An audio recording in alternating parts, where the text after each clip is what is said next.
Dear students, আমি BM sir বলছি। দেখো, আজ একটা গুরুত্বপূর্ণ বিষয় নিয়ে তোমাদের কাছে হাজির হয়েছি। আজ আমি 2024 সালের কলকাতা বিশ্ববিদ্যালয়ের হিস্ট্রি অনার্সের 6th সেমের সাজেশন নিয়ে হাজির হয়েছি।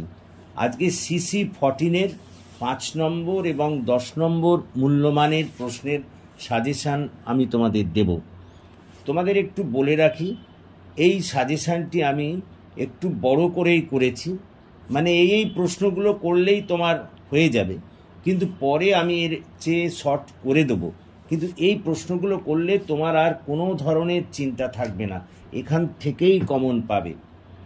অর্থাৎ তুমি যদি এইগুলো করে ফেলো তাহলে তোমার কোনো ধরনের আর বিপদ থাকবে না, এখান থেকেই কমন পাবে। তবে এর পরে আমি কিছু এখান থেকে কমিয়ে দেব, এইখান থেকে বেশ কিছু কোশ্চেন পরে আমি ছাঁটাই করে দেব, কিন্তু এইগুলো পড়লেই তোমার সব সমস্যার সমাধান হয়ে যাবে। অর্থাৎ এই 5 নম্বরই এবং এই 10 নম্বরই প্রশ্নগুলো মোট সর্বসাকুল্যে তোমাকে তৈরি করতে হবে, তাহলেই কিন্তু আর কোনো সমস্যা থাকবে না। আমি আবারও বলছি, পরে আমি এর থেকে কিছু প্রশ্ন কমিয়ে দেব। তো এসো আমরা প্রথমে 5 নম্বরের প্রশ্নগুলো যে রেখেছি একটু বলে নিই। 1 নম্বর, কিউবা সংকটের তাৎপর্য ব্যাখ্যা করো। পরেরটা, বিশ্বায়নের সুফল ও কুফল আলোচনা করো। দেখো, এটাকে আমি বলি, এটা সুফল ও কুফল না দিয়ে বিশ্বায়নের প্রভাবও দিতে পারে।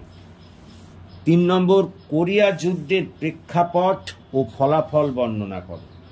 4 নম্বর, 1948 থেকে 1973-এর মধ্যে আরব ইসরায়েল দ্বন্দ্ব সংক্ষেপে বর্ণনা করো। 5 নম্বর, ঠান্ডা লড়াই কি কেবলমাত্র মতাদর্শগত সংঘাত ছিল? 6 নম্বর, গণপ্রজাতন্ত্রী চীনের উত্থান কিভাবে আন্তর্জাতিক রাজনীতিকে প্রভাবিত করেছিল? 7 নম্বর, হাঙ্গেরির সংকট নিয়ে সংক্ষেপে আলোচনা করো। 8 নম্বর, মার্শাল পরিকল্পনার উপর সংক্ষিপ্ত টিকা লেখো। 9 নম্বর, কেনিয়ার মাও আন্দোলনের ওপরে একটি সংক্ষিপ্ত টিকা লেখো। 10 নম্বর, দাঁতাত বলতে কি বোঝো?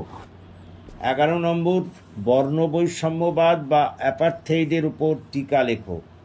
12 নম্বর, 1990 থেকে 1991 সালের উপদ্বীপের যুদ্ধের প্রেক্ষাপট সংক্ষেপে বর্ণনা করো। 13 নম্বর, পেরস্ত্রয়িকা সংক্ষেপে টিকা লেখো। 14 নম্বর, 6 দিনের যুদ্ধ সম্পর্কে টিকা লেখো। 15 নম্বর, পিং পং কূটনীতি সম্পর্কে আলোচনা করো। এই হয়ে গেল 5 নম্বরই প্রশ্ন। আকারে তোমাদের একটু বড় লাগছে, কিন্তু আমি আবারও বলি, আমি পরে এগুলো একটু শর্ট করে দেব। এগুলো যারা তোমরা ডিটেলড পড়াশোনা করতে চাও তাদের জন্য এগুলো মানে একটু যারা বেশি পড়াশোনা করতে চাও, এই মোট প্রশ্ন করতে হবে। ভয় পেও না, এর থেকে আমি কিছু আরও পরে কমিয়ে দেব। এর পরে আসছি আমরা 10 নম্বরের প্রশ্ন। প্রথম এখানে যেটা করতে হবে, ঠান্ডা লড়াইয়ের সূচনা পর্বে ট্রুম্যান নীতি কি ভূমিকা পালন করেছিল? পরের প্রশ্ন, দ্বিতীয় যুদ্ধোত্তরকালে পূর্ব ইউরোপে সোভিয়েতকরণ প্রক্রিয়া বর্ণনা করো। পরের প্রশ্ন, 1950 এবং 1960-এর দশকে চীন সোভিয়েত সম্পর্ক আলোচনা করো। 4 নম্বর প্রশ্ন, ভিয়েতনাম যুদ্ধে মার্কিন হস্তক্ষেপের প্রকৃতি আলোচনা করো। 5 নম্বর প্রশ্ন, সোভিয়েত ইউনিয়নের পতনের কারণগুলি বর্ণনা করো। 6 নম্বর প্রশ্ন, 1960-এর দশকে কৃষ্ণাঙ্গ আমেরিকানদের নাগরিক অধিকার প্রতিষ্ঠার সংগ্রাম বর্ণনা করো। 7 নম্বর প্রশ্ন, বার্লিন অবরোধের উপর একটি প্রবন্ধ রচনা করো। 8 নম্বর প্রশ্ন, সুয়েজ সংকটের কারণ, বিবরণ এবং ফলাফল আলোচনা করো। 9 নম্বর প্রশ্ন, বিংশ শতকে আফ্রিকার উপনিবেশকরণ আলোচনা করো। 10 নম্বর প্রশ্ন, 1990-এর পর একমেরুকরণের উপর একটি প্রবন্ধ রচনা করো। 11 নম্বর প্রশ্ন, ইন্দোচীনে ফরাসি ঔপনিবেশিক শাসনের অবসান কিভাবে হয়েছিল? দেখো, এই হলো মোট সাজেশান।